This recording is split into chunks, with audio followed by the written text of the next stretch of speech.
Pai, Senhor, Igreja, tudo bem? Vamos para mais um dia do nosso plano de leitura diária da Bíblia. Hoje estaremos lendo Levítico, capítulo 14 e Mateus, capítulo 26, do versículo 51 em diante, tá bom? Então vamos iniciar com Levítico. Disse também o Senhor a Moisés: Essa é a regulamentação acerca da purificação de um leproso. Ele será levado ao sacerdote que sairá do acampamento e o examinará. Se a pessoa foi curada da lepra, o sacerdote ordenará que 2 aves puras vivas, um pedaço de madeira de cedro, um pano vermelho e um ramo de isopo sejam trazidos em favor daquele que será purificado. Então o sacerdote ordenará que uma das aves seja morta numa vasilha de barro com água da fonte. Então pegará a ave viva e molhará juntamente com um pedaço de madeira de cedro, com um pano vermelho e com um ramo de ísopo no sangue da ave morta em água corrente. 7 vezes ele será aspergido aquele que está sendo purificado da lepra e o declarará puro. Depois soltará a ave viva em campo aberto. Aquele que estiver sendo purificado lavará as suas roupas, rapará todos os seus pelos e se banhará com água, e assim estará puro. Depois disso, poderá entrar no acampamento, mas ficará fora de sua tenda por 7 dias.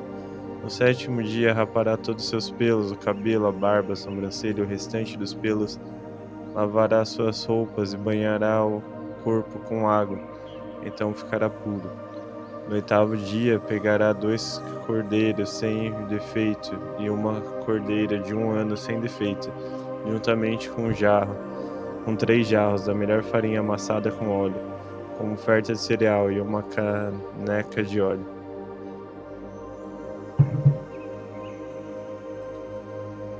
O sacerdote que faz a purificação apresentará ao Senhor à entrada da tenda do encontro tanto aquele que estiver para ser purificado como as suas ofertas. Então o sacerdote pegará um dos cordeiros e o sacrificará como oferta pela culpa, juntamente com a caneca de óleo. Ele os moverá perante o Senhor como gesto ritual de apresentação.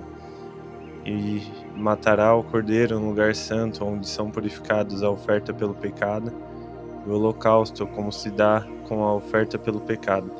Também a oferta pela culpa pertence ao sacerdote, é santíssima. O sacerdote porá um pouco do sangue da oferta pela culpa na ponta da orelha direita daquele que será purificado, no polegar de sua mão direita e no polegar de seu pé direito. Então o sacerdote pegará um pouco de óleo da caneca e derramará na palma da sua própria mão esquerda. Molhará o dedo direito no óleo que está na palma da sua mão esquerda, e com o dedo aspergirá 7 vezes perante o Senhor. O sacerdote ainda porá um pouco do óleo restante na palma da sua mão, na ponta da orelha direita daquele que está sendo purificado, no polegar de sua mão direita e no polegar de seu pé direito, em cima do sangue, como oferta pela culpa. O óleo que restar na palma da sua mão, o sacerdote derramará sobre a cabeça daquele que está sendo purificado, e fará propiciação por ele perante o Senhor. Então o sacerdote sacrificará a oferta pelo seu pecado, e fará propiciação em favor daquele que está sendo purificado da sua impureza. Depois disso, o sacerdote matará um animal do holocausto e oferecerá sobre o altar juntamente com a oferta de cereal, e assim fará propiciação pelo ofertante, o qual estará puro. Se todavia for alguém pobre sem recurso para isso, pegará um cordeiro como oferta pela culpa para ser movido para fazer propiciação por ele, juntamente com um jarro da melhor farinha amassada com óleo como oferta de cereal, uma caneca de óleo, e 2 rolinhas ou 2 pombinhos, os quais ele tem a condição de ofertar, um com oferta pelo pecado e outro como holocausto. No 8º dia ele os trará ao sacerdote para sua purificação à entrada da tenda do encontro perante o Senhor. O sacerdote pegará o cordeiro da oferta pela culpa juntamente com uma caneca de óleo e os moverá perante o Senhor como gesto ritual de apresentação. Matará o cordeiro da oferta pela culpa, e pegará um pouco do sangue, e o porá na ponta da orelha direita daquele que está sendo purificado, no polegar de sua mão direita e no polegar do seu pé direito.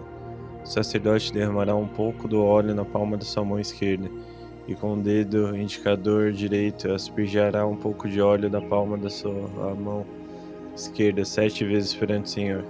Ele porá o óleo da palma da sua mão nos mesmos lugares em que pôs o sangue da oferta perante o Senhor.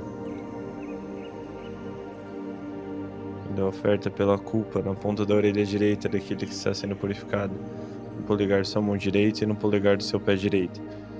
O que restar do óleo na palma da sua mão, o sacerdote derramará sobre a cabeça daquele que está sendo purificado, para fazer propiciação por ele perante o Senhor. Depois sacrificará uma das rolinhas ou um dos pombos, os quais a pessoa tem condições de dar. Um como oferta pelo pecado e outro como holocausto, juntamente com a oferta de cereal. Assim o sacerdote fará propiciação perante o Senhor em favor daquele que está sendo purificado. Esta é a regulamentação para todo aquele que tem lepra e não tem recursos para fazer a oferta da sua purificação. O Senhor disse a Moisés e a Arão: quando vocês entrarem na terra de Canaã, que lhes dou como propriedade, e eu puser mancha de mofo numa casa na terra que lhes pertence, o dono da casa irá ao sacerdote e dirá: parece-me que há mancha de mofo em minha casa. Ao examinar o mofo, o sacerdote ordenará que desocupem a casa, para que nada que houver na casa se torne impuro. Depois disso, o sacerdote irá examinar a casa, examinará as manchas na parede, e se elas forem esverdeadas ou avermelhadas e aparecer mais profundas do que a superfície da parede, o sacerdote sairá da casa e a deixará fechada por 7 dias. No 7º dia voltará para examinar a casa. Se as manchas se houverem espalhadas pelas paredes da casa, ordenará que as pedras contaminadas pelas manchas sejam retiradas e jogadas num local impuro, fora da cidade. Fará que a casa seja raspada por dentro e que o reboco raspado seja jogado num local impuro, fora da cidade. Depois colocará todas as pedras no lugar das primeiras e rebocarão a casa com barro novo. Se as manchas tornarem a alastrar-se na casa depois da retirada das pedras e da raspada e rebocada a casa, o sacerdote irá examinar as manchas. Se espalharam pela casa, é mofo corrosivo e a casa está impura. Ela terá que ser demolida, as pedras, as madeiras e todo o reboco da casa, tudo será levado para um local impuro fora da cidade. Quem entrar na casa enquanto estiver fechada estará impuro até a tarde.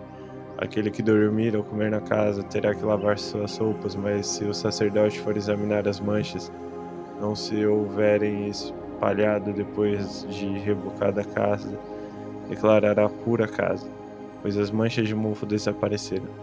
Para purificar a casa, ele pegará 2 aves, um pedaço de madeira de cedro e um pano vermelho e isopo. Depois matará uma das aves numa vasilha de jarro com água forte. Então pegará o pedaço de madeira de cedro, o isopo e o pano vermelho e a ave viva, e os molhará no sangue da ave morta e na água da fonte, e aspergirá a casa 7 vezes. Ele purificará a casa com o sangue da ave, com a água da fonte, com a ave viva, com os pedaços de madeira de cedro, com o isopo e com o pano vermelho. Depois soltará a ave viva em campo aberto, fora da cidade. Assim fará a propiciação pela casa, que ficará pura. Essa é a regulamentação acerca de qualquer tipo de lepra, de sarna, de mofo das roupas ou numa casa, de inchaço, erupção ou mancha brilhante, para se determinar quando uma coisa é pura ou impura. Essa é a regulamentação acerca de qualquer tipo de lepra e de mofo. Agora vamos para Mateus, capítulo 26, versículo 51 em diante. Um dos que estavam com Jesus, estendendo a mão, puxou a espada e o feriu o servo do sumo sacerdote, decepando-lhe a orelha. Disse-lhe Jesus: guarde a espada, pois todos os que empunham a espada pela espada morrerão. Você acha que eu não posso pedir a meu Pai, e ele não colocará mediante a minha disposição mais de 12 legiões de anjos?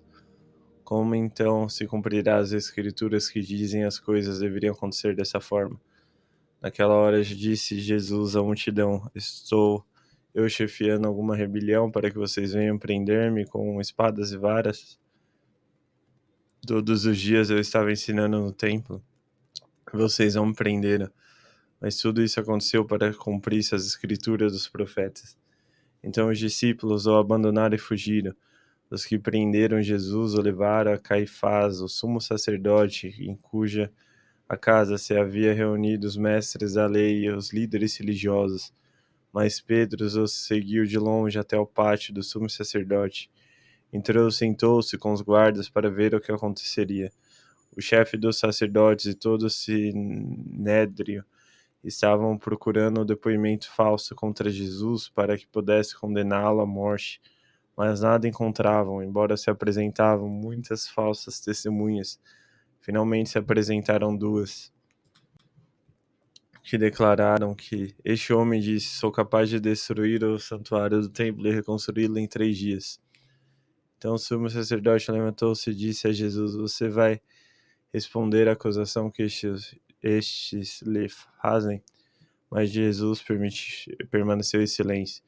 O sumo sacerdote lhe diz: Exijo que você jure pelo Deus vivo, se você é Cristo, o Filho de Deus, diga-nos.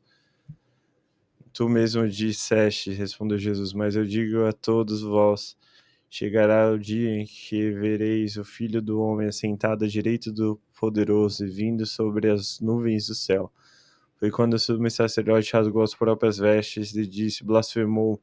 Por que precisamos de mais testemunha? Vocês acabaram de ouvir a blasfêmia. Que acham? É réu de morte, respondeu eles. Então alguns lhe cuspiram no rosto e lhes deram murros, dizendo-lhe.